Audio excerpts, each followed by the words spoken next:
Instead of creating shaders or baking textures for every asset, what if you could build complex materials by layering reusable components? You could stack reusable materials, procedural masks, and custom blending logic to generate complex materials. If you've used Unreal's material layers or textured in Substance, this will feel familiar. Introducing material layers for Godot, a material layering system that lets you create complex materials from reusable assets.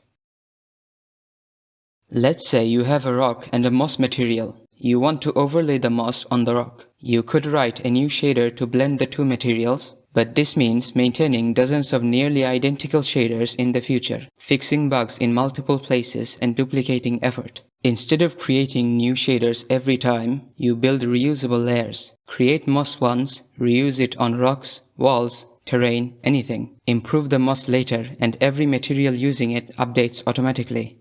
Material layers can also replace many traditionally baked effects and workflows. Traditionally, you'd bake AO dirt, edge wear, and ground dirt into albedo, making it hard to adjust each effect independently. Instead, each effect is a separate layer. Want more dirt? Just adjust the slider.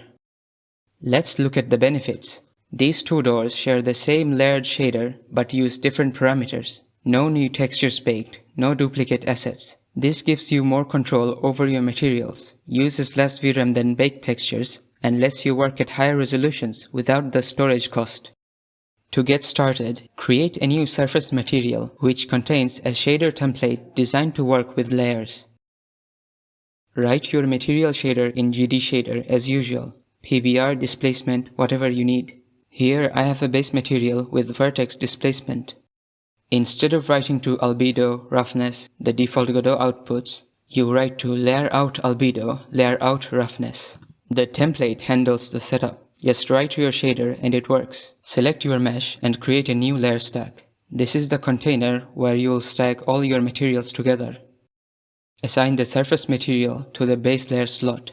Add a layer for the second material. Assign another surface material and a mask texture. Click the Generate button to generate the final material. A mask material lets you blend layers with your own logic. Here I have a height blend shader that uses the below layers and current layers height maps to generate a mask. You just have to reference the layer below and the current layer, blend them however you want, and output the result. You can write a shader that uses vertex colors, height blending, object position, and normals. Shader parameter changes happen in real time.